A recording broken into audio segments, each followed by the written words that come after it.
Kane Review, print speaking to the blind, celebrating 40 years of audio newspaper production. Welcome to this week's edition of the Kirkintilloch Herald podcast, recorded at the Bishopbriggs Media Centre by our amazing volunteers. You can get in touch with us via Facebook, Twitter or Instagram using @CueNReview. That is @CueAndReview. You can also contact us directly by emailing information@cuenreview.com. That is INFORMATION@CueAndReview.com, or by calling 0141 772 3976. That's 0141 772 3976. This week's podcast, date Wednesday the 24th of April, is read to you by volunteers Alan, Corey, Hunter, Ian and Philip. Families Swim Challenge. A minister and mum of two is urging everyone to help two cancer charities by making a splash. Reverend Julie Moody had beaten cancer twice and is determined to do all she can to support the worthy causes by taking part in this year's swimathon.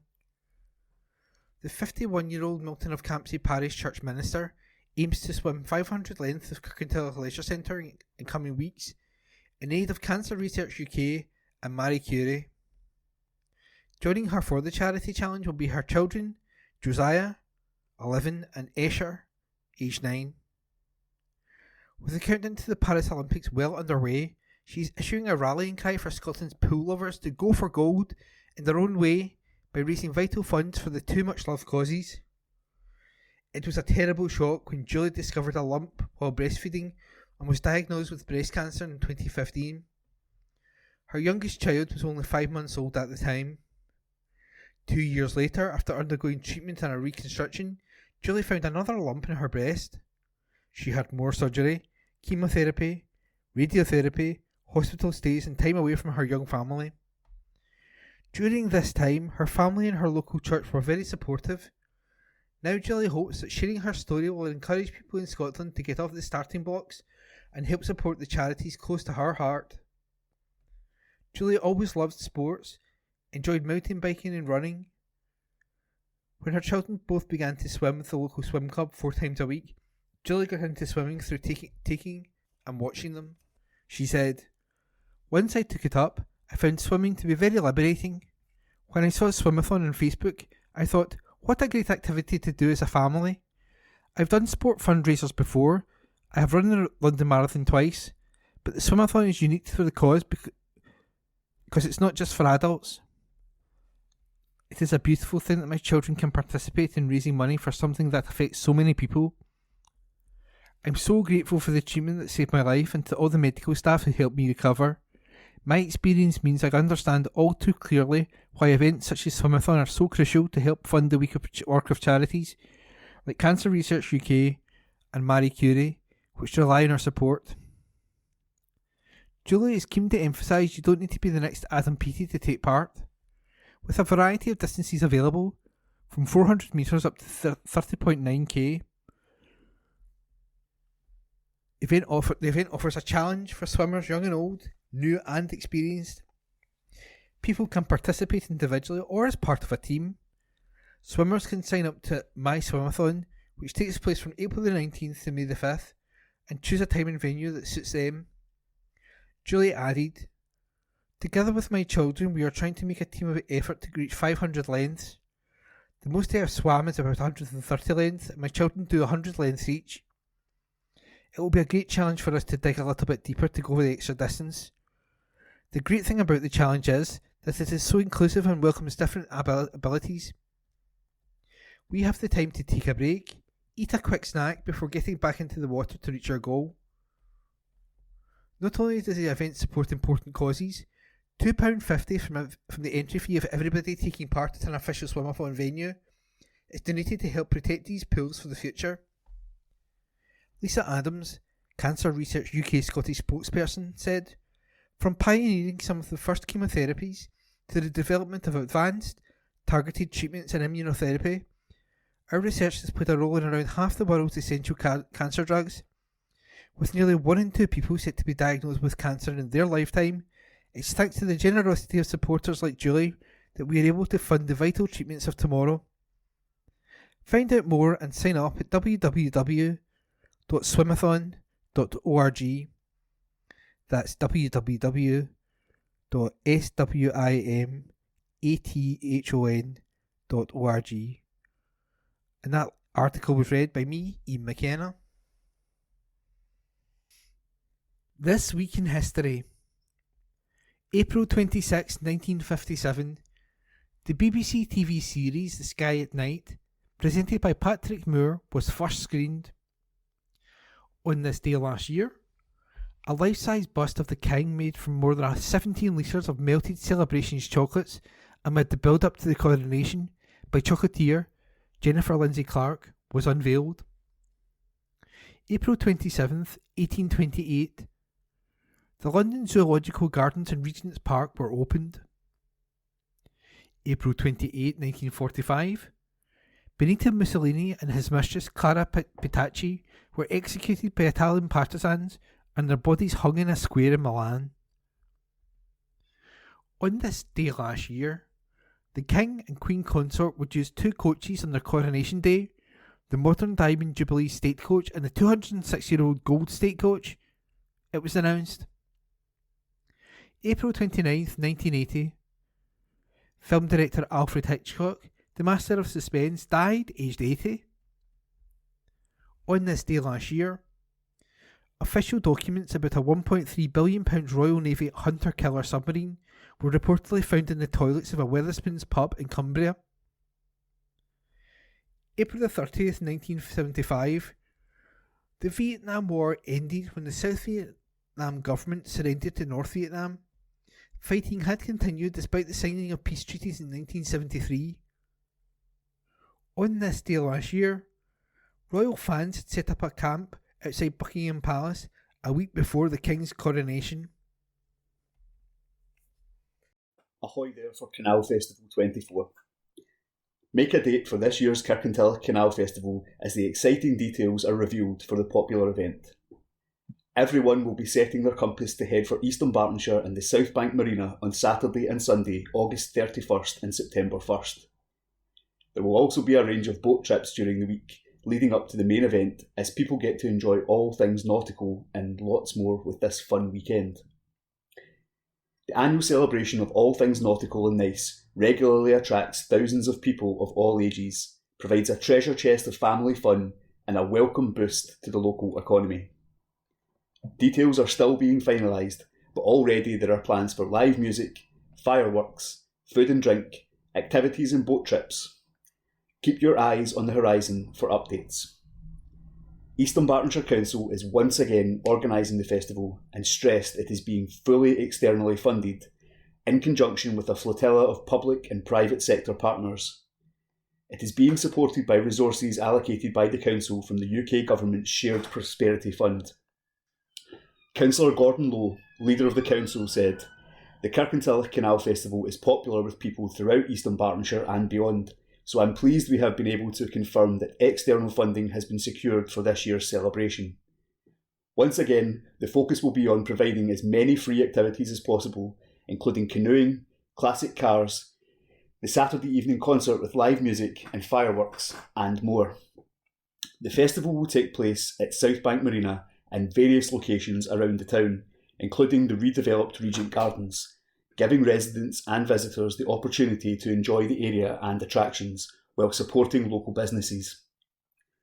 The festival includes partners such as East Dunbartonshire Leisure and Culture Trust, Kirkintilloch Baptist Church, the Regent Centre, Police Scotland, New College Lanarkshire Kirkintilloch campus, the Forth and Clyde Canal Society, the Seagull Trust, Scottish Canals, Your Kirky, and Kirkintilloch Business Improvement District. The Council is urging everyone to keep an eye on its webpage and all its social media channels for updates. Read by Alan Todd. Jeff Ford Art Exhibition at Old Kirk Museum. A new exhibition of Scotland's landscapes, history and horticulture opens at the Old Kirk Museum this weekend. Jeff Ford, Peaks and Petals, is on at the Kirkintilloch Cowgate venue from April the 27th to May the 30th. The artist, who was born in Glasgow and now lives in Milngavie, found his calling after swapping computers for creating paintings. Ford, a former civil engineer, said, "Painting is a passion, giving wings to my love of Scottish landscapes, history and flowers. A frequent visitor to the Highlands and, in particular, Lochaber and the Hebrides, I enjoy walking and exploring the ever-changing mountain landscape." As an active member of a number of art groups, including Bearsden Art Club, Milngavie Art Club, Milton of Campsie Art Club, and the Antonine Art Group, he has found companionship through art. Ford's work has been shown widely and in East Dunbartonshire, including the Lily Art Gallery, the Old Kirk Museum, and art shows in Milton of Campsie. His Scottish paintings have found their way to homes throughout the world, from Australia and Canada to Switzerland, London, Edinburgh and Glasgow. Everyone has a chance to see the exhibition at the Old Kirk Museum when the official opening takes place this Saturday, April 27th, from 2:30pm, where all are welcome. The venue is then open Tuesday to Saturday from 10am to 1pm and 2pm to 5pm, closed Sunday and Monday. Admission is free. Shoppers asked for support, as recorded by Hunter MacDonald. Generous shoppers in Kirkintilloch are being encouraged to help an in-store fundraising campaign running this week to support medical research into food allergies. For the 5th year running, Tesco is working with the Natasha Allergy Research Foundation, the UK's food allergy charity, to help raise awareness and support clinical research into food allergies by contributing 10 pence from every own brand free-from product bought in stores and online, as well as providing customers with the opportunity to round up their shopping at self-service tills throughout the week. All money raised will help Natasha's foundation to continue its research into reducing the risks of food allergies. In addition to the funds being raised, the campaign aims to increase awareness in Kirkintilloch about the importance of understanding food allergies and clearly highlighting ingredients in food which can cause allergic reactions. Natasha's foundation was founded in 2019 by Tanya and Nadim Ednan Laparouse following the tragic loss of their daughter Natasha, who had a fatal allergic reaction to a baguette that contained sesame seeds that were not listed on the packaging. Una Turnbull, head of health campaigns at Tesco, said, "The work that Natasha's foundation has done to date has been fantastic, and we are delighted to be able to support this for a 5th year. There are now 175 products in our free-from range, from meats and desserts to snacks, all created with great taste but without any of the allergens." Help to find jobs. The efforts of work coaches across East Dunbartonshire have been highlighted in new job stats. A job centre manager said, "Job centre work coaches play an increasingly important role by supporting businesses fill their vacancies while helping more people get ready to enter the jobs market. Providing every job seeker with the support that suits their individual needs is key to this." Importantly, for those on universal credit, people keep more of what they earn, while parents can receive increased childcare payments. Job seekers can search our DWP Find a Job website to check out the thousands of jobs on offer. Secretary of State for Work and Pensions, Mel Stride MP, said, "We've seen long-term sickness-related inactivity rise since the pandemic. That's why we introduced our £2.5 billion Back to Work plan to transform lives and grow the economy." Community Food Project. Applications are now open for small grants for community growing projects across East Dunbartonshire. The council hosting an event in Ramakine and Rolling Pin, Whitegates Estate, Kirkintilloch, tomorrow Thursday from 10am to noon. Staff will be on hand to offer information and support for all those interested in growing a food community in their area. There will also be refreshments available. Community food projects can include allotments, community gardens and community shops. To find out if your idea or project can be considered, attend by registering at communityfood-ed.eventbrite.co.uk. Don't be a victim of scammers. Residents across the district are being urged to be on their guard after a surge in doorstop scams, missold services and botched household repairs across East Dunbartonshire. Consumer watchdogs are encouraging households to ignore offers from cold callers, warning of the risks associated with accepting work from them.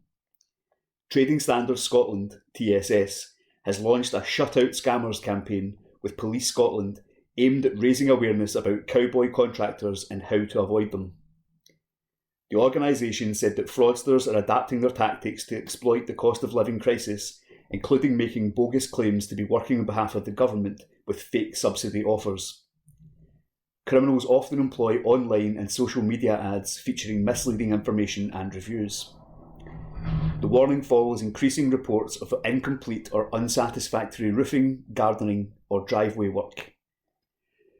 One of the incidents in East Dunbartonshire over this period involved a woman who was charged £850 for workmen to clean her driveway, only for them to abandon the job halfway through. In another case, rogue traders tried to charge a householder £3,500 for driveway repairs, despite originally quoting a much lower price. Figures from TSS show that between October last year and March this year, a total of £11,170 was lost by 10 households across East Dunbartonshire and West Dunbartonshire. In each case, rogue traders had cold called the occupiers and offered to carry out work related to roofing, gardening or driveways. TSS stressed the importance of conducting thorough research into companies before agreeing to any work. Householders should check at least 3 different review sites and obtain more than 1 quote for a piece of work. Consumers are advised against dealing with cold callers and encouraged to seek reputable local traders. Anyone caught out by a scam or suspicious activity should report it using the National Advice Service Advice Direct Scotland's tool at the Consumer Advice website, or contact 0808 164 6000 for support. Victims of fraud should report it to Police Scotland on 101 or 999 in an emergency. TSS is also urging people to check in with their older relatives to ensure that they are aware of these scams. As part of the campaign, a scam awareness van will visit the Cowgate in Kirkintilloch today, Wednesday, as part of a national tour. Police and trading standards officers are on hand to provide advice on avoiding doorstep scams, along with resources such as no cold calling stickers and information leaflets. Councillor Maureen Chalmers, Chair of Trading Standards Scotland's Governance Board, said, "Scammers are constantly adapting their tactics to take advantage of people, especially when many households in East Dunbartonshire are struggling to make ends meet with the cost of living crisis. So, it is more important than ever to remain vigilant and be on your guard. With our campaign and van, we aim to equip people with the tools and confidence to spot scams effectively." Pay to charge your car at health sites. Drivers are now having to pay to charge their electric vehicles on all NHS Greater Glasgow and Clyde, NHS GGC, hospitals and healthcare sites. The charging came into force on Monday, April 22nd, and now anyone using an EV charging point will incur a fee of 45p per kilowatt. The Health Board said this is in line with other public sector bodies across Scotland. Motorists will have to use an app provided by EV charging provider Fuse to access a charging session, and users will need to download the app to access and pay for EV charging. To ensure the use of the EV charging points is fair for patients, visitors, staff and members of the public alike, a maximum time limit of 4 hours will be applied to each session. After this, drivers will be required to move their vehicles, and failure to do so would incur an additional charge of £40. Paul Reid, Head of Transport and Travel at NHS Greater Glasgow and Clyde, said, "NHS GGC has a network of EV charging points available for use of patients, staff and members of the public. The cost being implemented is in line with other public authorities and will allow us to continue to provide and maintain an EV infrastructure on our sites, particularly as the number of EV vehicles continues to grow." Up until this point, NHS GGC has met the cost of EV charging equipment and the use of charging points was free for everyone. However, the cost of providing and maintaining such a service means that the implementation of a usage charge has become necessary. Setting up and using the Fuse app is simple, and we are confident that the charge is a reasonable one. We are aware that demand for EV charging is growing, so we needed to introduce a system that is as fair as possible for all users. The 4-hour limit for a charging session will help us to achieve that, but it also means users will need to be careful when charging their vehicle, as they will incur an additional £40 fee if they go over their time. We would ask that people don't rely on our network of chargers as the sole source of charge for their car, but rather that they use them as a top-up service only. More information can be found on the NHS GGC website. Drop-in event. East Dunbartonshire's residents are being invited to meet the people behind the many health and social care support services that are available to them face to face over a cuppa. It takes place today, Wednesday from 12 noon to 7 p.m. in Kirkintilloch Town Hall. Organised by the East Dunbartonshire Health and Social Care Partnership, HSCP, it will be an opportunity to drop in and chat with services who can help with anything from support and signposting for substance use, mental health advice, domestic abuse, support for people with autism and their families, and housing queries to volunteering opportunities, fitness information and tips on consumer safety. As well as being able to gather information on vital local services and ask questions of the experts who will be on hand all day, visitors can take away a range of resources. Work in HOC with MP. An internship in memory of a popular SNP activist who passed away in 2019 has been announced. Now East Dunbartonshire MP Amy Callaghan has announced the next round of the John Clark internship. John Clark, 34, was widely tipped as having a bright future in politics when he tragically died during a dream holiday in the United States. The Paisley-based SNP stalwart worked his way into several senior positions in the party after previously working as a taxi driver, with Ms Callaghan saying his life was a testament to the fact there is no wrong path to success. Now Ms Callaghan wants to give others a further opportunity to forge their own path in politics.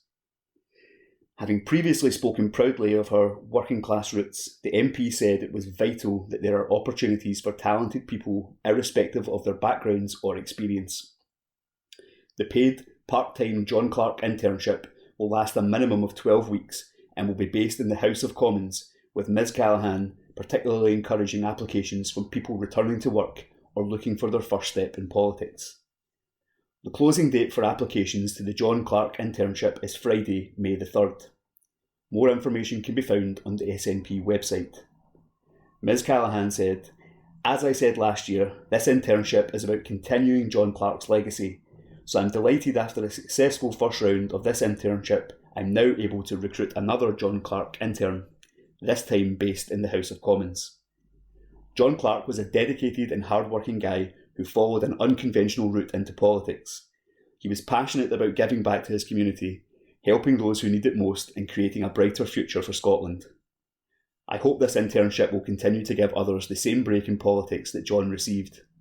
Over the course of the programme, the intern will get an insight into life in a busy political office, and they will pick up the necessary skills to take their next step in politics. John's life can continue to be an inspiration for others. I know it is for me.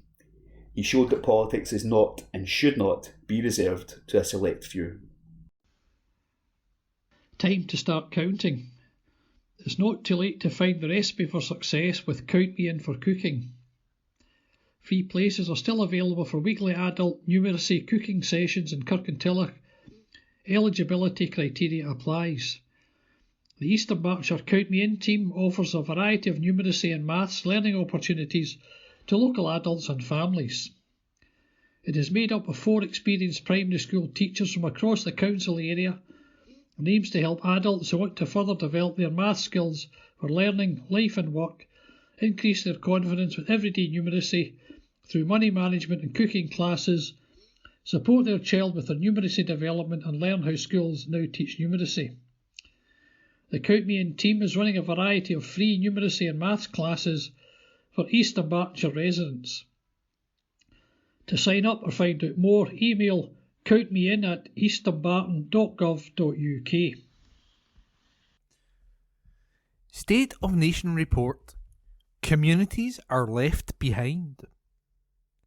40 years after the miners' strike began, many former coalfield communities still face a shortage of quality jobs.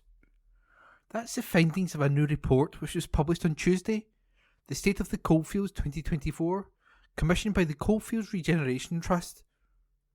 It is the third report commissioned by the CRT from the Centre for Regional Economic and Social Research at Sheffield Hallam University, following studies in 2014 and 2019.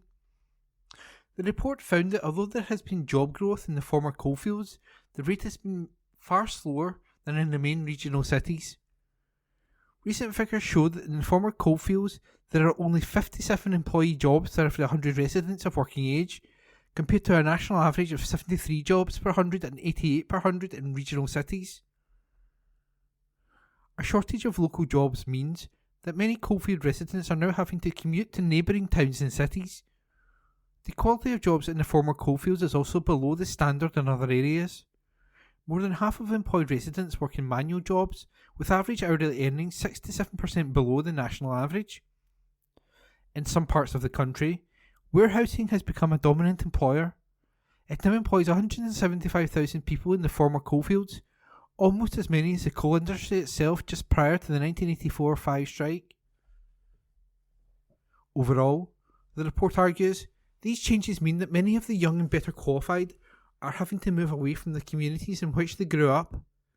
This leaves a population in the former coalfields which is generally older and in poorer health, with 7% of all residents saying their health's bad or very bad, and more than 10% claiming disability benefits. In total, almost 600,000 coalfield residents, 1 in 6 of all adults of working age, claim out-of-work benefits of one kind or another. Professor Steve Fothergill, co-author of the report, said, Britain's coalfields have moved on since the job losses of the 1980s and 90s. There has been progress in new job creation, and the former coalfields have emerged with new roles in local and regional economies. However, the full benefits of job growth have not always filtered through, leaving behind many people and communities. If brought together, the former coalfields would likely be the most deprived region in the UK. Therefore, the CRT is calling on governments across the UK and leaders in coalfield communities to do more to support economic growth, to enable these areas to reach their full potential. The Trust is working to tackle the issues identified in the State of the Coalfields 2024 through its community wealth building model. It builds industrial units for SMEs to generate jobs and economic growth in former coalfield areas, and then uses the rental income to fund charitable programmes to tackle economic and social issues. The Coalfield Regeneration Trust is funded by the Scottish Government in Scotland. It is now asking political decision makers to work with the CRT and the 700 plus grassroots community organisations it partners with across the country in order to tackle these issues once and for all. Linda McAvan, Coalfield Regeneration Trust chairwoman, said, "We are seeing positive steps towards improving the economy in the former coalfields. However, it is concerning that our progress is slower than in any other parts of the country. We know that the issues affecting coalfield communities around low quality jobs, lower wages and poor health can be tackled, and the Coalfield Regeneration Trust is playing its part in addressing these issues." Charity support. The Coalfield Regeneration Trust is dedicated to building prosperity and opportunity in former coalfield communities across Britain. The charity is the only organisation with the sole focus of improving the lives of the 5.7 million people who live in former coalfield areas in Scotland, England and Wales. Its work in England is funded through the Industrial Development Model, which sees subsidiary CRT property build industrial growth space for SMEs, with the rental income reinvested into our charitable work. Its work in Scotland is funded through a grant from the Scottish Government, which has been cut in recent years. However, the charity hopes to develop its SME model in Scotland to secure its future and continue to support our former coalfield communities. Gateway to help witnesses and victims online. An initiative to digitally transform how victims and witnesses in criminal cases can access information and guidance relevant to them online has been launched by the Crown Office and Procurator Fiscal Service.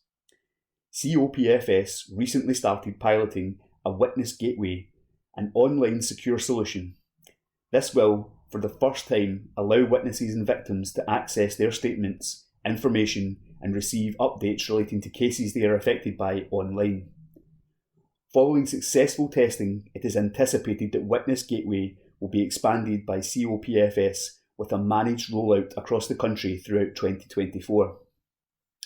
Witness Gateway will support more efficient online interactions between the public and prosecutors and is designed based on users' needs. It will reduce the need for victims and witnesses to travel to COPFS offices and enhance their direct access to case information.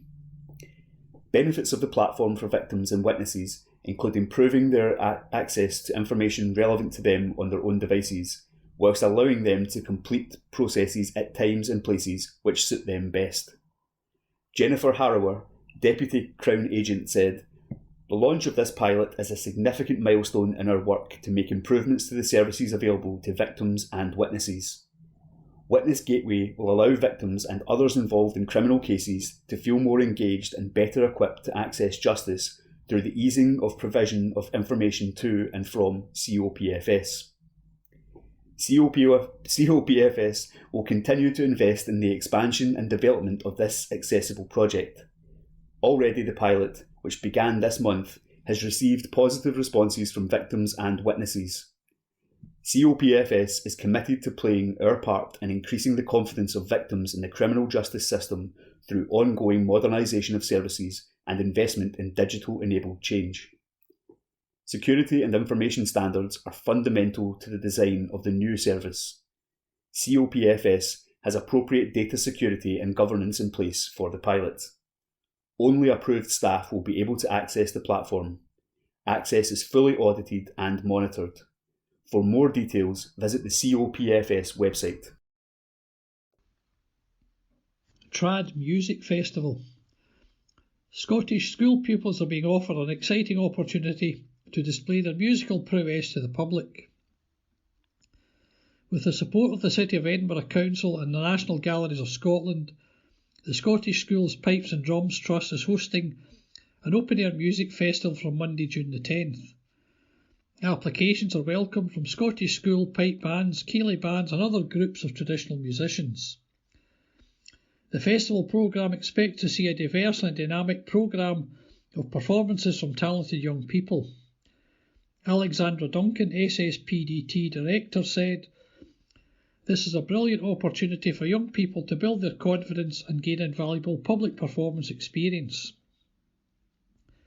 For more details or to apply, visit www.sspdt.org.uk. The deadline for applications is 5 p.m. on May the 3rd. On track for a great charity partnership. ScotRail and Network Rail Scotland have selected their new nominated charity. Age Scotland is a national charity for older people working to improve the lives of everyone over the age of 50, with a mission to tackle loneliness and to connect and empower older people in Scotland to make the most of later life. Scotland's Railway and its 7,500 employees across ScotRail and Network Rail Scotland will be supporting the charity over the next 3 years via a range of fundraising events, payroll giving and sponsor challenges. ScotRail is also launching a new feature as part of the Delay Repair scheme, enabling customers to have the additional option to donate to Age Scotland. Joanne Maguire, ScotRail Chief Operating Officer, said, "We are delighted to be able to support Age Scotland as our new charity partner. With more than 7,500 staff working in Scotland's railway, our colleagues will be fully engaged in raising as much as we can, organising fundraising events and shining a spotlight on the vital work Age Scotland does for our older people. We recognise the importance of Age Scotland in promoting a better quality of life for Scotland's older people, and we're really proud that our staff and customers will have the opportunity over the next 3 years to help support them. The charity will also receive support from Scotland's Railway through awareness raising activities and promotional information displayed on train and in stations. Catherine Crawford, Age Scotland Chief Executive, said, "We are thrilled to be chosen as Scotland's Railway charity partner and look forward to an exciting 3 years working together. This is a wonderful opportunity to raise awareness of the work we do to support older people across Scotland. It will raise vital funds to tackle loneliness among older people, help older people engage with our services, and live well in later life." Liam Sumter, Network Rail Scotland Managing Director, added, "Age Scotland does tremendous work supporting the nation's older people and keeping them connected. We are looking forward to supporting Age Scotland over the next 3 years and contributing to the charity's vital work." Defibs at stations. Life-saving defibrillators have now been installed at 87 ScotRail stations throughout the country after the train operator completed the latest rollout of new machines. ScotRail has installed the defibs in accessible places, although some are in ticket offices due to security issues, and they are available 24 hours. All devices are registered with the Scottish Ambulance Service, and the ScotRail network map has been updated to show a green heart beside each station that has a defibrillator installed. Alex is enlisted to help tackle cyber criminals. Scotland's Cyber and Fraud Centre has appointed former Police Scotland Detective Superintendent Alex Dowell to a pivotal position. With over 3 decades of experience in policing, Alex brings an incredible range of experience and specialism to his new role as Head of Fraud and Cyber at the Centre. Alex's appointment also represents an investment into extending the Centre's presence as Scotland's leading organisation for building resilience against cyber and fraud crime. It comes as the Centre opens a new base in Aberdeen, joining its existing offices in Dundee and Edinburgh, with the aim to support organisations across Scotland, both physically and virtually. Previous Detective Superintendent, Specialist Crime Division and Head of Police Scotland's Specialist Cyber Investigations and Digital Forensics Department, Alex retired from policing in March this year. During his 30-year career, he specialised in investigating organised crime and was the national lead for crimes of kidnap and extortion. Originally from Dundee, Alex moved to Aberdeen in 1994, where he joined Grampian Police and served in the force's drug squad, surveillance unit, and led one of its major investigations teams. He was also in charge of the Public Protection Unit and Specialist Intelligence. Alex said, "This new role is not just another step in my career, but a continuation of my lifelong commitment to public safety and justice. Throughout my extensive policing experience tackling organised crime, I've witnessed firsthand the evolving landscape where cyber threats intersect with traditional criminal activities like fraud. My time at Police Scotland, particularly leading the Cyber Investigations and Digital Forensics Department, has given me a unique vantage point on the technological aspects of crime fighting. The Cyber and Fraud Centre and partner organisations have already achieved significant success with the Fraud Triage Hub, which has helped protect countless victims and disrupt major fraud networks. As I take on this new position, I'm eager to apply my specialised expertise to further strengthen our defences against cyber and fraud-related crimes." On promotion to Detective Superintendent, Alex led all CID resources in North East Division, the former Grampian Police area. He was also selected to participate in the FBI's prestigious National Academy, where he elected to study cyber investigations. He graduated from Quantico in March 2020 as a member of class number 279. Jude McCrory, Cyber and Fraud Centre CEO, said, "I've worked with Alex for several years and we're incredibly fortunate to have him at the centre. His dedication to supporting victims of cyber and fraud, coupled with his leadership and collaborative efforts, has been instrumental in continuously strengthening our foundation. His vast span of knowledge and experience, particularly from the policing side of investigating cybercrime, will be an invaluable resource for us as we work to support our business community in the fight against cyber and fraud crime." From the Kirkintilloch and Bishopbriggs Herald's letters page, Date Wednesday, April 24th. Let's talk. Uncollected fines, sir. Nearly every day we hear the number of politically correct named migrants that enter the UK illegally on small boats from France. Some will enter the black economy, and any employer caught may be fined by the UK Border Force for employing these migrants. In the calendar year 2023, some 1,610 fines were issued, totalling £28.4 million, but only £8,900,000 was collected. That leaves circa £19.6 million uncollected. Could this be another failing of the UK Home Office? Yours, etc., R. Hunter, by email. Too many freebies.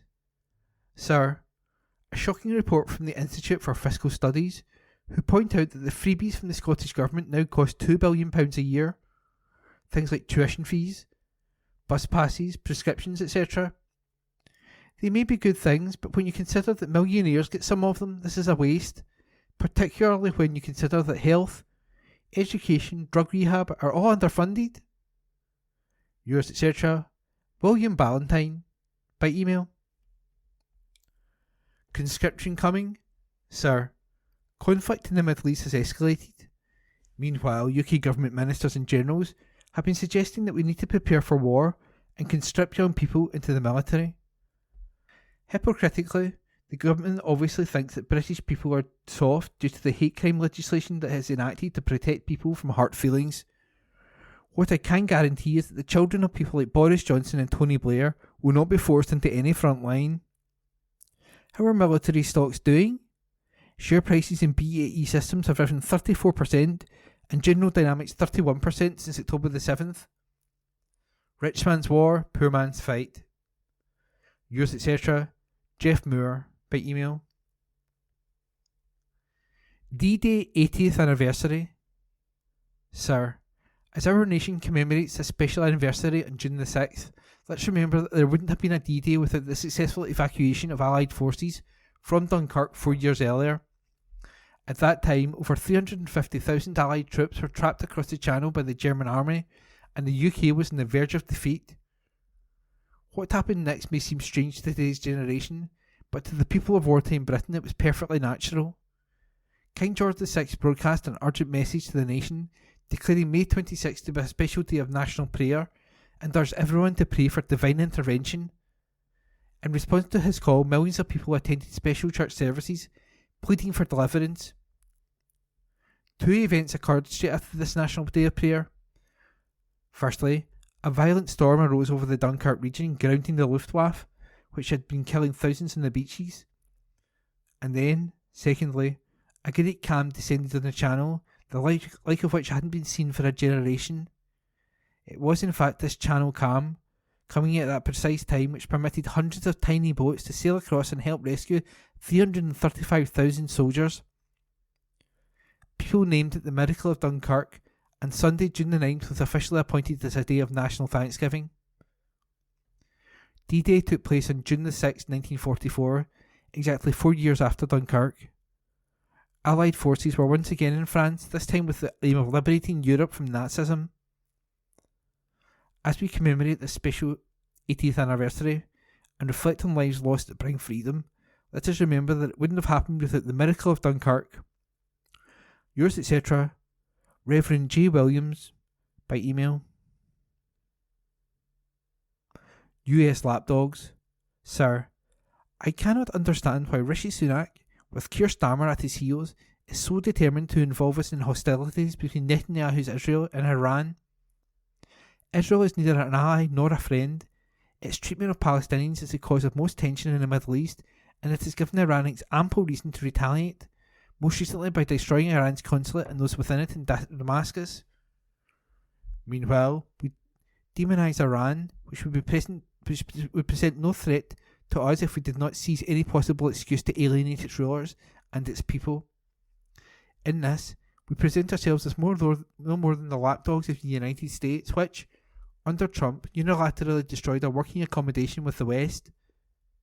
Meanwhile, the Israelis carry on killing children in Gaza, and the West's attention moves away from the war, which does matter to us, namely Ukraine's resistance to Putin's attack. Yours, etc., James Scott, by email. And that was the letters page for this week's Kirkintilloch and Bishopbriggs Herald. Help to protect our hedgehogs. Hedgehogs Awareness Week runs from May the 5th to 11th, with the aim of raising awareness of the dangers they face and how people can help. This year, the British Hedgehog Preservation Society is asking people to welcome wildlife by creating space for wildlife in their own gardens or green spaces. The charity is also encouraging landowners, such as schools and councils, to do the same. Hedgehogs are a great indicator species. They don't need an awful lot to survive, so if they aren't coping well, it means the habitat is deficient, which should ring alarm bells for other species, including humans. BHPS is urging everyone to become a hedgehogs champion for their area in Hedgehog Street, a project run by BHPS and the People's Trust for Endangered Species. Sign up for free to join over 126,000 champions at www.hedgehogstreet.org. That's www.hedgehogstreet.org. The charity is also asking people to consider ways to introduce wildlife-friendly features to their gardens and hazards that can be avoided to make an extra area more welcome to hedgehogs. Faye Vass, BHPS Chief Executive, said, "There are lots of small actions readers can take to welcome wildlife during #Hedgehog Week to help create and link fantastic habitat for hedgehogs. Just a little effort from each of us could make life a lot easier for them. If you don't have a garden yourself, you can still help by contacting public space managers, neighbours, family and friends to ensure they're all doing their bit. Creating a hedgehog highway, a 13cm by 13cm square gap in the bottom of boundary walls and fences, will allow vital access to ensure hedgehogs can get in and out easily, and can be logged at www.bighedgehogmap.org. Log and leaf piles, which corners and edges will attract natural food and offer shelter for hedgehogs. Water is also vital for wildlife, and can be scarce. Make sure there are always several clean shallow bowls of water in the garden for hedgehogs. Pop a few pebbles in so that bees and butterflies can safely take a drink too. Join BHPS from £7.50 a year, £12.50 family, online at www.britishhedgehogs.org.uk or call 01584 890 801. More people at risk of falling into debt. Scottish motorists face some of the biggest car insurance hikes in the UK, which risk pushing them into debt. Advice Direct Scotland, which runs the moneyadvice.scot service, warned of the additional burden on households, with drivers seeing premiums rise by nearly 2/3. The charity is urging motorists not to opt for automatic insurance policy renewals and to shop around for potentially better deals. The average price of car insurance jumped by 61.9% in the year to February, according to insights firm Consumer Intelligence. This was the highest increase outside London, which saw a 64.8% increase. John Baird, Advice Direct Scotland Head of Debt Services, said, "Any rise in insurance premiums will add to the day-to-day expenses of owning and maintaining a car, leaving more people at risk of falling into debt." Good day to you. My name's Philip, and I'm going to be reading the church news under the district news of Kirkintilloch Herald. I hope you're well, and I hope you find some of the information from these churches varied and interesting, and maybe you could pop along. I've been to a couple of the churches locally, and it's been interesting just to meet folks there and have tea and coffee and bickies, and in some cases home baking. Well, first of all, we're going to Lenzie Old Parish Church. Sunday worship begins in the church at 11 a.m. A creche is available for children under 3. And time out on Mondays at 7:45 in the church hall is a social evening for ladies. The quilt and craft group meet every Wednesday 10 a.m. to noon in the session room. And then we have Scottish country dancing is on every Thursday at 7:15pm till 9:30. Come along for fun, fitness and friendship, and you will be made very welcome. The Thursday Club is not on April the 25th. The next Thursday Club is on May the 9th. Come and Sing is Tuesday, April the 30th at 1:15pm and the Dementia Friendly Singing Group meets in the church hall. A warm welcome awaits all, and of course a cuppa with some delicious home baking. Please feel free to come and sing. And then we move to Bishopbriggs, to St James Church in Bishopbriggs, and the minister there is Paul Watson. And there is a communion service in the chapel on Thursday, April the 25th at 11am and at 9am on the Sunday. The 10:30 communion service with hymns on Sunday is in the church, and everyone is welcome to come along to any of these services. Do stay on for tea, coffee and fellowship afterwards. On Sunday evening there is a journey event from 7pm entitled "The Bible is Tricky Passages and Unsettling Issues." Sounds interesting. A chance to ask your questions of Professor Mark Elliott, Professor of Biblical and Historical Theology, University of Highland and Islands. There are also other virtual services and groups. For up-to-date information, refer to their social media. That's Facebook. It can be found on St James the Less, Bishopbriggs. Check that out on Facebook, and I just did a few minutes ago. And then their website says www.stjamesbishopbriggs.org.uk. And now we move to Springfield Cambridge Church. Morning worship on Sunday the 28th will be conducted by our minister, the Reverend Ian Taylor, and assisted by Julie Harty in the sanctuary at 11am. The service will celebrate the sacrament of Holy Baptism. Tea and coffee and sweet treats will be served in the Cameron Hall after morning and worship, where there will be a presentation to Julie on her last day with the church as she's moving on. And I know where she's moving to, but I won't disclose it. You need to ask her yourself or find out in the next church news. No collection is taken during the service, so donations can be made by placing them in the offering plates in the Hall of Fellowship as you enter or leave the building. The Sunday School meets in room 2, where creche facilities are also available. Morning worship is also being live streamed on the Springfield Cambridge Church YouTube channel, yes. A link to this can be found on the Springfield Cambridge Church website, www.springfieldcambridge.org.uk, and on the Facebook page, where up-to-date information about events and church organisations can also be found. And there will be a vestry hour on Wednesday, April the 24th from 10am to 11 for anyone who'd like to speak with the minister. There will be a short weekly service of worship in Springfield Chapel on Wednesday, April 24th from 11:10 to 11:30, followed by tea, coffee in the Hall of Fellowship. And then the 268 Glasgow Company Boys Brigade Anchor Boys are holding a coffee morning on Saturday, April the 27th from 10am till noon in the Cameron Hall. Tickets are available from Anchor Boys staff. And then the Glasgow Company and Judas section again are holding a Beetle Drive on Saturday the 27th at 7pm in the Cameron Hall. Tickets priced £3, adults and £1 children are available from the staff members. And the Guild, yes, the Guild are inviting you to the congregation to join them in supporting the East Dunbartonshire Food Bank warehouse by bringing donations and leaving them in the cupboard in the cloakroom. A list is attached to the cupboard identifying specific items specially requested. And then we go to Lenzie Union Church, led by Dan Carmichael. A creche is provided for babies, toddlers and young people who are also welcome to the Lighthouse, which is a group for young people, and a Bible class for other young people. A live stream of the service is available on YouTube via their website. The meeting place opens for tea, coffee and home baking every Wednesday 10 till noon. In the new hall, everyone from the very young to the young at heart is welcome to attend the Youth Cafe, Thursdays 3:45 till 5, a place where young people can hang out, relax and have a good time after a long day at school each week, and there's a free snack. Oh, sounds interesting, a free snack. That's probably worthwhile going along there after school, and with lots of different things to do, such as games, consoles, table tennis, arts and crafts, board games and more.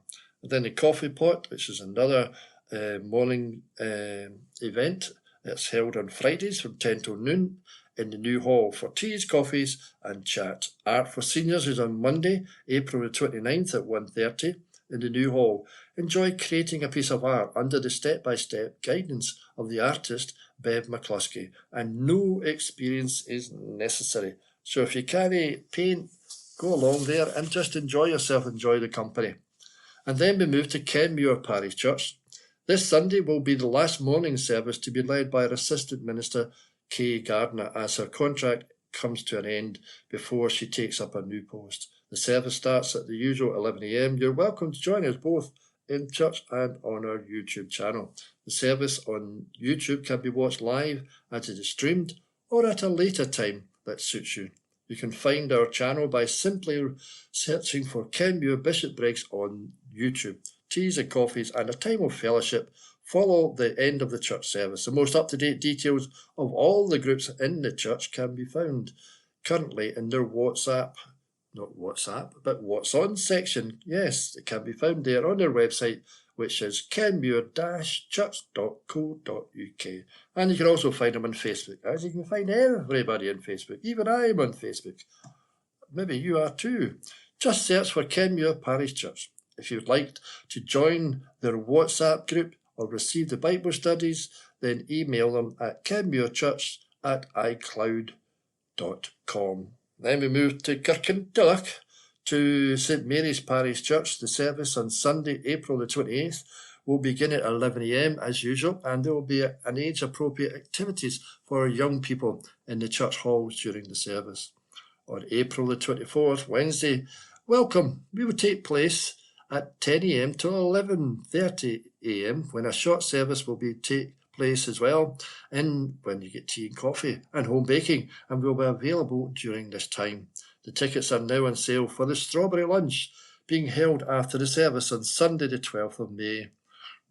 There will be 2 courses and the tickets cost £1 plus a donation on the day. On Wednesday, May the 1st, we will be holding our monthly Open Doors Day. The church will be open from 10:30 a.m. Tea and coffee and biscuits will be available all day, beginning at 12:30 p.m, and there will be an organ recital by the organist David Burns. Feel free to bring your lunch to eat while listening to some beautiful music. And then we move to Milton of Campsie Parish Church. And they have 5 new teams: Tell, Teach, Tend, Transform and Treasure. I'll read those 5 again. Teams, Tell, Teach, Tend, Transform and Treasure. And they meet on Wednesday evening. Each team has a big agenda, and we look forward to hearing about the outcomes of Cafe Connect, which is on Tuesday mornings. Time to Pray is on Wednesday evening at 7 p.m. They will be followed by a Teams meeting at 7:45. Then next Sunday will be our reading Psalm 20. Please send us a photograph of yourself with the help sign or a banner. And the BB resumes this Friday at 6:15. Preparations are now being made for the SU camp at Gowan Bank during the first week of school holidays. And Go Mad, Umpalarity, I think is their title, beginning on July the 28th. Can you help with prayer, accommodation, finance, hands-on? Before that, they will have Go Mad. Wow, that's another one of their youth events, and this year it's entitled Fruitarama on Sunday, June the 9th from 1 p.m. till 3. Jot form for registration will be available shortly, and our minister Julie, along with her 2 children, Josiah and Esther, are taking part in this swimathon during 24, raising funds for cancer research and UK Marie Curie between April 19th and May the 5th. They hope to swim 500 lengths. Wow, I'll be lucky if I can swim 1 length. They're going to do 500 lengths and raise £500 for Go Mad is joining Thy Kingdom Come, a global wave of prayer from May the 9th to the 19th, extended. And more about this later. And if you want to read more about Julie, and if you get someone to get the Kirky Herald for you, then Julie is on the front page, her and her 2 kids. That's Julie of the Church of Milton of Campsie. Worth a read. A great story. And Julie is a great person and a great servant for the church. And now we're going to move to Kirkintilloch again at Regent Hall. Regent Hall Church in Regent Street. Wednesdays, their coffee corner is open from noon till 2 p.m. because 12 is noon, yes. For home baking and coffee, join our friends and neighbours for a chat over a coffee. On Sunday, there will be a Zoom service at 6:30 p.m. The speaker this week will be Bruce Archibald from Ontario, Canada. A warm invitation to everyone who will be able to join us on Zoom. Access details can be obtained by emailing hello@regenthall.org for up-to-date and further information on their services. Check out their website, www.regenthall.org. The Bible says Jesus came into the world to save sinners, and that's found in 1 Timothy verse 15. And then we move to Cadder Parish Church beside the canal. For full details, please see their website, www.cadderchurch.org. We look forward to welcoming you this Sunday to our morning service. The service will be led by the Reverend John McGregor and our probationer minister, Chris Gordon. Music is led by Javier, and then the Cadder kids and creche meet at the church at the start of the service and then go to the North Hall.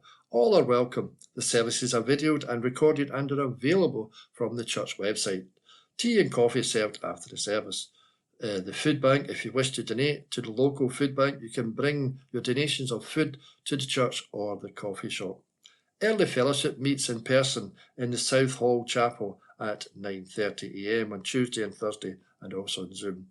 The Men's Club will be visiting the Bowness and Kinneil Railway on Tuesday, May the 7th. The outing will include a return journey expected to be by steam train to Manuel, to a visit to the Railway Museum and a lunch at a nearby venue. And if you have anyone else who is interested, please contact David Moore or Colin Kirkwood for information. Messy Play meets on Tuesday and Thursdays in the South Hall from 10:30 a.m. to 11:30. Cadder Chat and Play meets on Saturday, May the 4th from 10 a.m. till noon. A fun time for families to come together and chat and play in Cadder South Hall. Their Boys Brigade meet on Monday and Friday, and Girls Brigade meet on Tuesday. Details are found on the website. Cadder Coffee Shop is open on a Tuesday to Thursday, 10 a.m. till 2 p.m. and Friday from 10 till noon. You will be made very welcome, and the food is good. Then we move to Colston Wellpark Church. This Sunday, feel free to join us at Colston Wellpark for our morning service, starting at 11 a.m, followed by tea, coffee and conversation in the hall. Whether it be for the first time or you just feel like a change, warm welcome will be guaranteed. The Art Club continues this Monday from 10 a.m. to 1 p.m. And if you're interested, please pop in or give Ramsey a call on 077 09 584 680 for more information. This Wednesday, the Colston Tea Break, our community drop-in, continues from 11 a.m. till 12:30 p.m. And anyone who enjoys good food, good chat and good company will be made most welcome. Well, that's the church news for this week. There's a couple of churches who I've not mentioned. There's Home Church, a great wee church there in Kirkintilloch and out in Carntine. And then there's another great wee church, which is Bishopbriggs Free Church. I don't have any news from them, but they're going to be taking over the food bank for East Dunbartonshire area as well. So there you have it. That's the church news for this week. Hopefully it's been interesting to you, and hopefully you maybe get time to pop along or go along with someone to one of the churches in the area which you find, or if you feel that led to go to. And I can recommend them all. I've been to some of them, but not all of them. And I'll do that over the next couple of months. I'll pop into their cafes for their coffee. Well, not for their coffee, because I don't drink coffee. I'll pop in for the tea and home baking. I'm partial to a wee home bake. And hopefully you are too. Well, God bless you.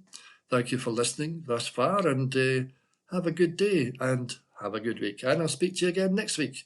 Here, Q and review, yes, get it right, and the church news from the Kirky Herald. God bless you.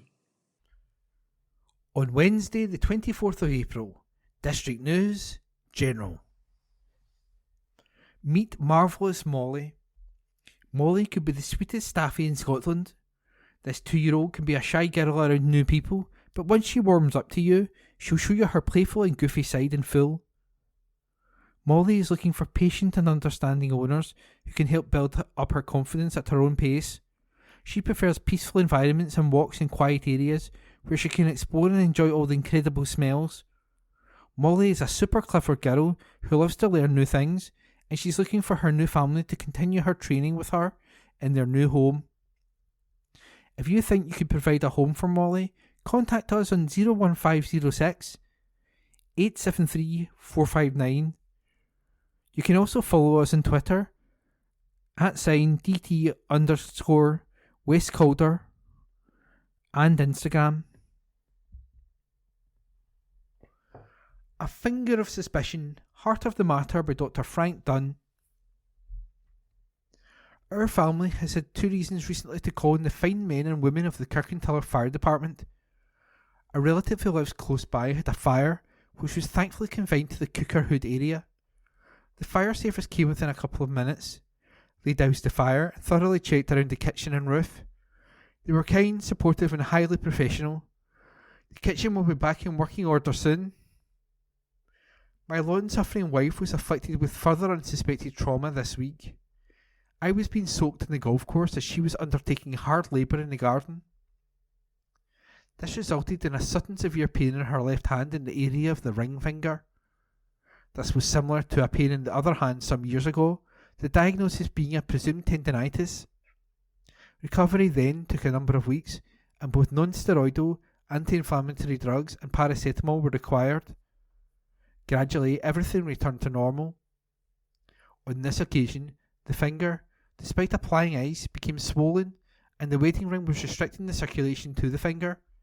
We were unable to get through to the NHS helpline, and then my wife remembered that the fire service had ring cutters. We phoned the fire station in Kirkintilloch, and they told us to come down right away. They realised that the finger was in trouble and skillfully cut the wedding ring in 2 places, and it fell off the finger. This was the most important aspect of managing the swollen and injured finger, and we were once again in debt to our fire service colleagues. The pain did of course continue, but the help from the fire service was crucial. Despite not being an expert on fingers and hands, it was clear even to me that the finger was still not quite where it should be. It would not extend at all, and the working diagnosis was a ruptured tendon. We were most fortunate to see a hand surgeon a few days later. He explained that while the tendon was okay, there was arthritis in that area, causing a small spical bone to break off and into the finger joint. He told us that without an operation, the deformity would remain, and that the operation needed to be done within a few days. The pre-op arrangements were undertaken very smoothly, with courteous and highly competent staff at the Queen Elizabeth University Hospital, and the operation will be undertaken immediately. I was going to say fingers crossed everything will go smoothly, but hopefully the finger will be nicely straightened up in tip-top condition for the golf season. The NHS comes in for a lot of criticism, but in my view, once you're inside the ropes, the care is outstanding. I see this week in, week out, as I trudge around seeing music requests for a hospital radio. The staff in all wards are courteous, caring and competent, and the patients frequently acknowledge this. Royal Highland Hoolie lineup revealed. 8 live folk and country music acts will perform across Friday, June the 21st, and Saturday, June the 22nd, at the Royal Highland Centre. It includes Nathan Evans of Wellerman, Sea Shanty, Fame, and Cotton Eye Joe Charttoppers, Rednecks. The lineup for this year's Royal Highland Hoolie, which will see some of Scotland and Ireland's liveliest musicians take to the stage, has been revealed, with 8 folk and country acts set to entertain crowds across 2 nights in June, the same weekend as the Royal Highland Show. Joining Friday, 21st of June, night's headline act, Tidelines, who have just released their latest single, Homeward Bound, and recently returned from a European tour to the Netherlands, Denmark and Germany, is 6-piece lineup, True West, who continue to rise in popularity from their modest roots as a 4-piece West Coast Ceilidh band to an awe-inspiring live act. The Peatbog Fairies, recognised as one of Scotland's best-known contemporary folk music bands, and TikTok star and singer Nathan Evans, whose official Wellerman Sea Shanty video has racked up over 300 million views, will complete Friday's lineup. On the Saturday, June the 22nd night, award-winning Irish country music singer and songwriter Derek Ryan returns to headline the Highland Hoolie. He will be joined by Scottish singer Lisa McHugh, Highland accordionist and vocalist Callum McPhail, and Cotton Eye Joe chart-topper Rednecks, who will make an exclusive appearance. The Highland Hoolie is a run in partnership with promoters Farmers Bash. Jim Warnock, chairman of Royal Highland Show organisers RHASS, the Royal Highland and Agricultural Society of Scotland, said, "The Highland Hoolie brings together some of the very best of Scotland and Ireland's homegrown talent to the Royal Highland Centre. With the Royal Highland Show one of Europe's most prestigious agricultural shows, we are absolutely honoured to have some of the best names across folk and country music to join us to contribute towards what we hope to be a fantastic weekend for the agricultural and wider community." Farmers Bash organiser Nigel Campbell added, "The Highland Hoolie offers something for everyone, whether you're a fan of the musicians involved or looking to enjoy an evening of live music with friends. We're excited to have some fantastic names join our lineup this year and encourage those hoping to come along to get their tickets early to avoid disappointment. Various ticket types are available, including 2 combined Royal Highland Show and Royal Highland Hoolie tickets, which allow for people to enjoy both events at a discounted rate with a limited number of Hoolie-only tickets. Ticket prices start at £35 and are available to buy from the Royal Highland Show. Please visit the website at www.royalhighlandshow.org. That's the Royal Highland Show website, www.royalhighlandshow.org. Renewable electricity. New figures for 2023 show Scotland continues to generate more electricity than it uses, with net exports to other UK nations worth an estimated £1.5 billion thanks to record production levels in the second half of the year. More than 3/4 of the renewable energy generated in Scotland in 2023 came from wind technologies, while the second largest producer was hydro technologies at almost 14%. Scottish energy statistics for the final quarter of 2023 detail 15.3 gigawatts of renewable electricity capacity operating in Scotland, with a further 25.9 gigawatts in the planning pipeline from 517 projects. This compared to 13.9 gigawatts of capacity operating in 2022. Energy Minister Gillian Martin said, "A 10% increase in capacity and net exports worth an estimated £1.5 billion shows that the Scottish Government's focus on growing the green economy is paying off. We will ensure Scotland continues to capitalise in a sustainable way on its natural resources to underpin the just transition to net zero, provide jobs, benefit communities and support economic growth. To reap the economic benefits of this expansion in renewables, we are allocating £66.9 million in 2024-25. Public notices. Planning notices. East Dunbartonshire Council public notices.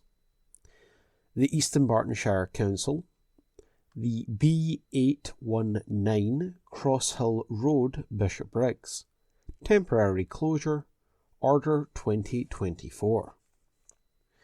On the 23rd of April 2024, the East Dunbartonshire Council made the above named order under Section 14(1) of the Road Traffic Regulation Act 1984 as amended, which makes it unlawful for any person to drive or cause or permit to be driven any motor vehicle, with the exception of vehicles engaged in the works and those vehicles requiring access to properties adjacent to the closed section of road when it is safe and practical to do so.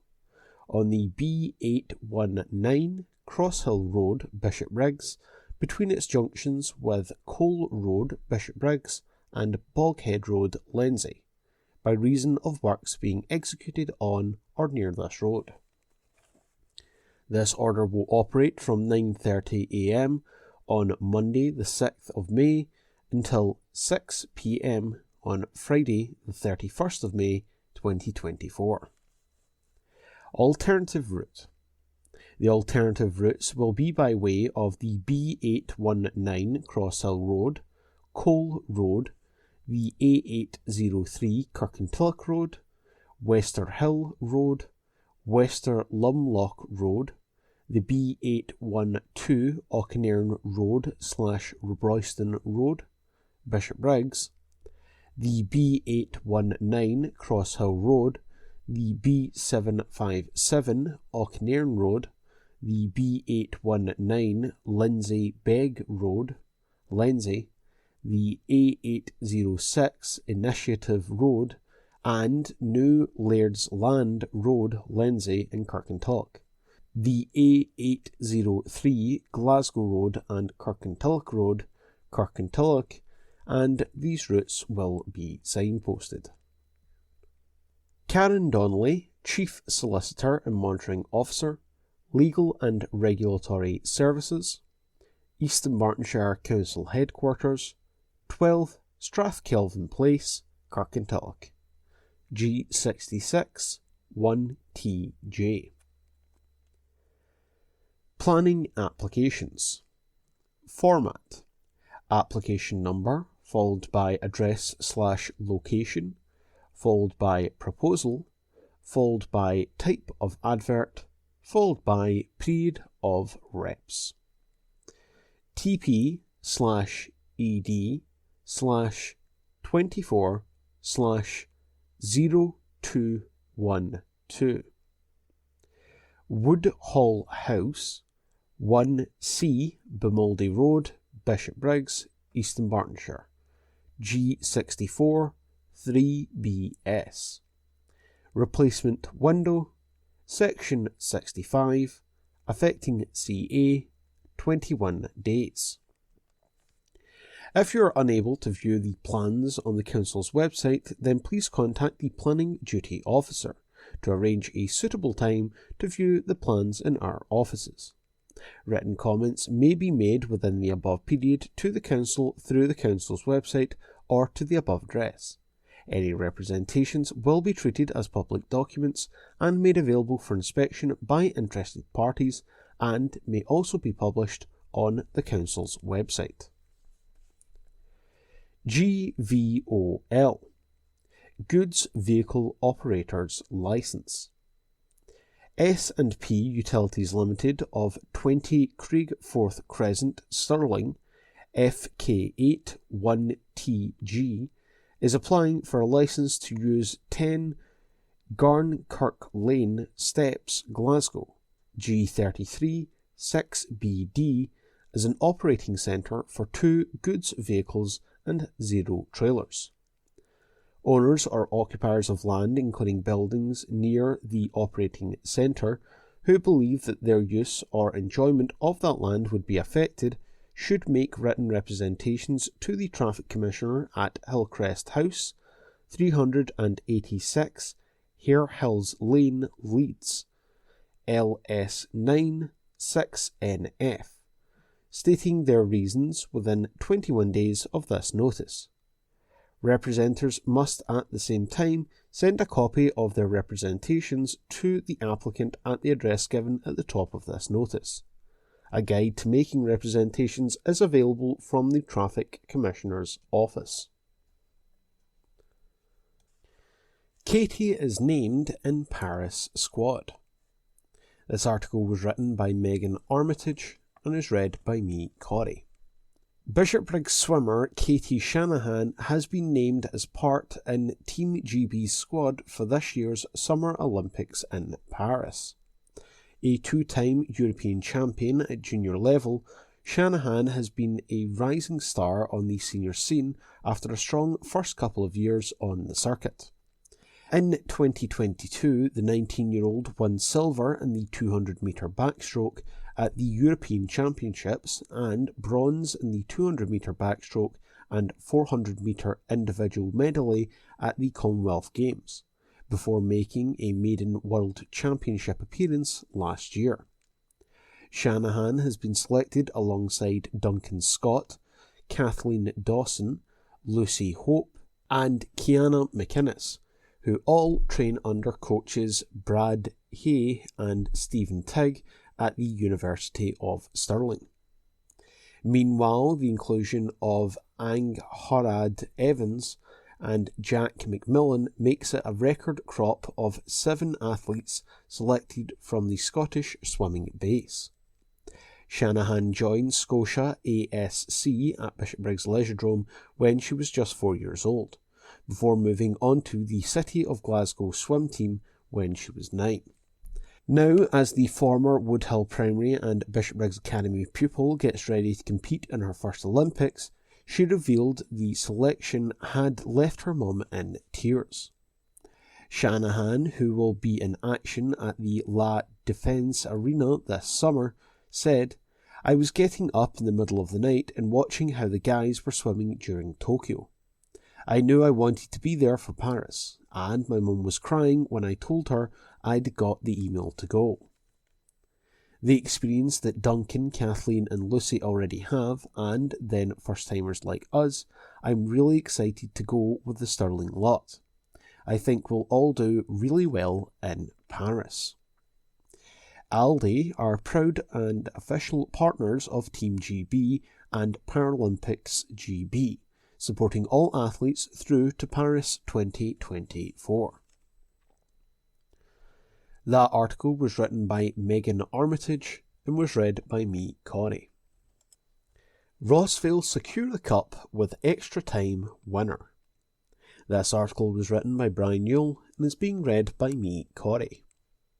Rossvale women lifted the Championship and League One Cup on Sunday after a close-fought final against Dundee side Dryborough Athletic. The Bishopbriggs side had won 6-0 when the sides met in the Championship last month. However, Dryborough's defence managed to keep Rossvale quiet as it ended 0-0 after 90 minutes.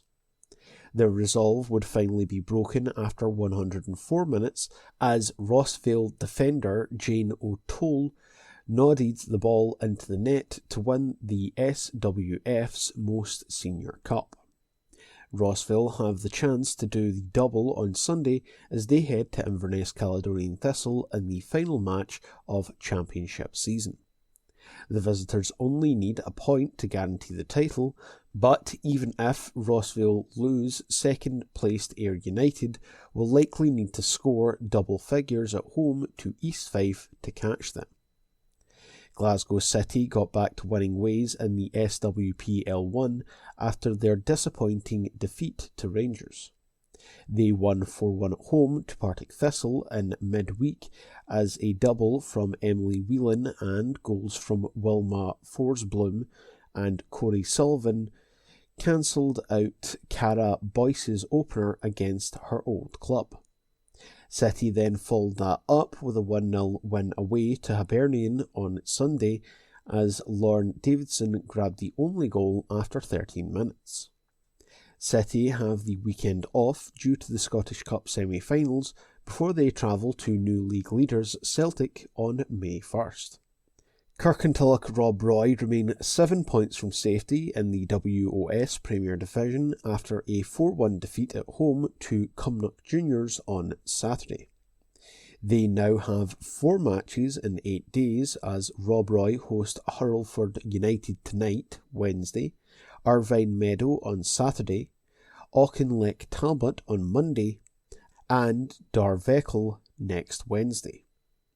Petershill slipped to 3rd in the First Division as they didn't play, while Ashfield are up to 4th, 2 points behind after winning 2-1 away to Neilston on Saturday. Ashfield head to Kilbirnie Ladeside tonight, Wednesday, and host Kilwinning Rangers on Saturday, while Petershill welcome Shotts Bon Accord on Saturday. Caledonian Locomotives boosted their promotion hopes with a 6-0 demolition of Cumbernauld United at home on Saturday. However, it may have come too late as they still sit in 4th and don't return to action until Calais travel to Ardrossan Winton Rovers on May 4th. In the same division, Glasgow Perthshire moved out of the relegation zone with a 3-1 win at home to Kilsyth Rangers. However, Shire will also have to wait to see where they're sitting by the time they return to action on May 4th. West Park United lost 6-0 away to Glasgow United as regulation draws even closer in the 3rd Division. They travel to Girvan tonight, Wednesday, and then host league leaders Lanark United on Saturday. Rossvale weren't in action and also don't resume until May 4th, as they hope New Mains United can do them a favour at promotion rivals Lugar Boswell Thistle on Saturday. That article was written by Brian Yule and read by me, Corey. Tigers battle hard to beat bandits. An article written by Phil Lanning and read by me, Corey.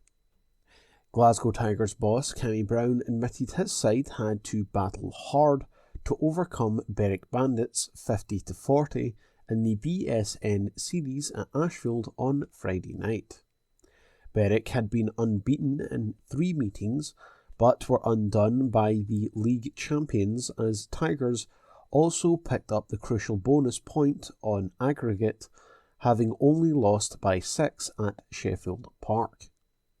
Bandits made the early running, taking the lead after Heat 2 following a nasty crash from their reserve Freddie Hodder. But Tigers had their middle order pairing of Klaus Vissing, guesting after Lee Complin was handed a 30-day SCB suspension, and Paul Starkey to thank with 2 vital maximum 5-1 race wins in Heats 3 and 5. That put the home side into an 8-point advantage.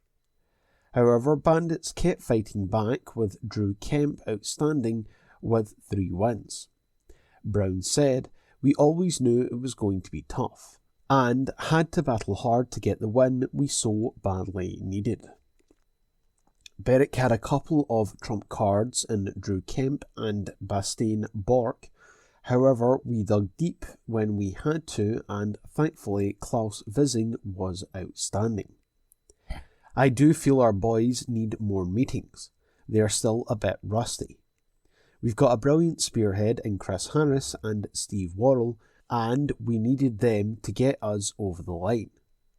But there's lots of positives. Paul Starkey was excellent, James Pearson battled hard, and Ace Pitchper came good in the end. Tigers host Oxford Cheetahs in the first leg of the KO Cup quarter-final on Friday. That article was written by Phil Lanning and was read by me, Corey. That concludes this week's edition of the Kirkintilloch Herald podcast. Please remember to subscribe to our channels at Tune Review and to tell your friends about our service.